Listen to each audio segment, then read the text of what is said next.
صداقت کا پیکر سمندر وفا کا، صداقت کا پیکر سمندر وفا کا، وہ غم خار پہلا رسول خدا کا۔ وہ جب بھی خدا سے دعا مانگتا ہے، وہ جب بھی خدا سے دعا مانگتا ہے، وہ اپنے لیے مصطفیٰ مانگتا ہے، وہ اپنے لیے مصطفیٰ مانگتا ہے۔ نبی سے وہ نظریں ہٹاتا نہیں ہے، نبی سے وہ نظریں ہٹاتا نہیں ہے۔ نبی ہیں جہاں پہ وہ اب بھی وہی ہے، نبی ہے جہاں پہ وہ اب بھی، وہ سارے کا سارا خدا کے لیے تھا۔ جب دیکھیے نا کہ آقا نے فرمایا دین کو تمہارے مال کی ضرورت ہے، تو آپ نے کیا کیا؟ گھر کا سارا مال حضور کے قدموں میں لا کے پیش کر دیا غزوہ تبوک کے موقع پر۔ وہ سارے کا سارا خدا کے لیے تھا، وہ زندہ فقط مصطفیٰ کے لیے تھا، وہ زندہ فقط 2 سے 2.5 سال وہ بھی ذمہ داریاں نبھانی تھیں تو زندہ رہے، وگرنہ صحابہ کرام یونینیمسلی کہتے ہیں کہ بظاہر حضرت ابو بکر صدیق کے وصال اور وفات کا جو سبب تھا نا، وہ کوئی اور نہیں تھا، وہ ہجر و فراق مصطفیٰ تھا، کہ وہ چہرہ نور آنکھوں سے اوجل ہو گیا تھا، چھپ گیا تھا، وہ نظر نہیں آتا تھا۔ تو حضور کے ہجر و فراق میں آہیں نکلتی تھی، ہائیں نکلتی تھی، آنسو برستے تھے، راتوں کو نیند نہیں آتی تھی، اٹھ کے بیٹھ، جب سے لگے تورے سنگ نینا موری راتوں کی نندیاں اڑ پڑ گئی۔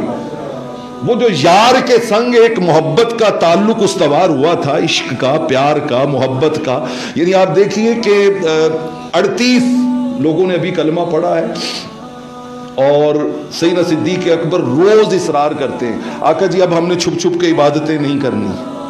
اب ہم نے دار ارقم میں چھپ چھپ کے نہیں آنا، سین حرم میں چلیں، میرا عشق کہتا ہے میں لوگوں کو چیخ چیخ کے بتاؤں، او لوگوں تمہیں خبر ہی نہیں تمہارے پاس کون آ گیا، ان کو مان لو، ان پر ایمان لے آؤ۔ آقا علیہ الصلوۃ والسلام فرماتے ابو بکر ابھی حالات اس کی اجازت نہیں دیتے، افرادی قوت تھوڑی ہے، چلتے ہیں۔ امام ابن کثیر البدایہ والنہایہ میں اس روایت کو لائے ہیں، اور امام ابن عساکر تاریخ دمشق میں اور بہت سی کتب میں یہ روایت موجود ہے۔ آقا علیہ الصلوۃ والسلام ٹالتے رہتے، ایک دن حضرت سیدنا صدیق اکبر نے اتنا اصرار کیا کہ آقا علیہ الصلوۃ والسلام نے نہ نہیں کیا، انہوں نے کہا چلو یار چلتے ہیں۔ 38 افراد آگے سے حرم میں، آقا جی بیٹھے ہوئے، سیدنا صدیق اکبر رضی اللہ تعالیٰ عنہ کھڑے ہو کے لوگوں کو دعوت دے رہے ہیں، واعظ کر رہے ہیں، خطاب کر رہے ہیں، اور بڑے بڑے سرداران قریش اور ان کے پالے ہوئے غنڈے وہ پتھر مار رہے ہیں، گالیاں دے رہے ہیں، ڈنڈے برسا رہے ہیں، جوتے پھینک رہے ہیں۔ سیدنا صدیق اکبر رضی اللہ، چونکہ آپ لیڈ کر رہے تھے نا، آپ اس اجتماع میں بنیادی خطاب کر کے لوگوں کو، آقا علیہ الصلوۃ والسلام کو بیٹھے ہوئے سامنے، تو انہوں نے ٹارگٹ سیدنا صدیق اکبر کو کیا چپ کرانے کے لیے، اور اتنا زد و کوب کیا کہ روایت میں آتا ہے کہ آپ کے چہرہ مبارک پہ پتہ نہیں لگتا تھا ناک کہاں ہے، ہونٹ کہاں ہے، آنکھیں کہاں ہیں، اتنی سویلنگ ہو گئی تھی، فلیٹ ہو گیا تھا بالکل چہرہ، خون بہ رہا ہے ناک سے، منہ سے، رخساروں سے، سر پھٹا ہوا ہے،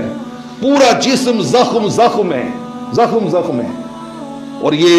صبح کا واقعہ ہوا ہے چاش کے وقت کا، اور شام تک آپ کو ہوش نہیں آیا، ہر کوئی یہ کہہ رہا ہے، پورے مکہ میں بات پھیل گئی کہ ابو بکر کی ڈیتھ ہو گئی، صدیق اکبر کی ڈیتھ ہو گئی رضی اللہ تعالیٰ عنہ۔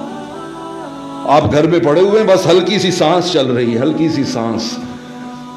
جب شام کا وقت ہوا نا،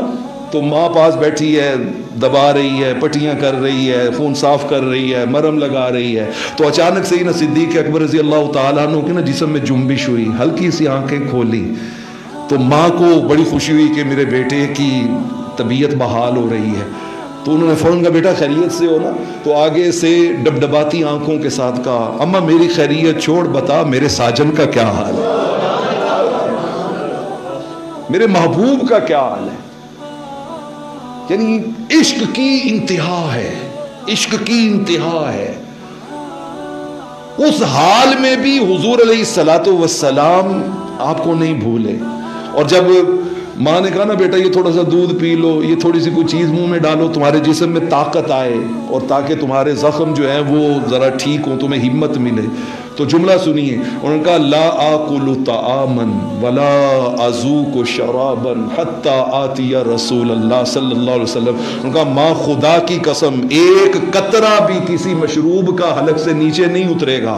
ایک لقمہ بھی میرے حلق سے نیچے نہیں اتاروں گا تب تک جب تک میں ان آنکھوں سے چہرہ مصطفیٰ کو تک نہیں لوں. یہ ہے سیدنا صدیق اکبر رضی اللہ تعالی عنہ.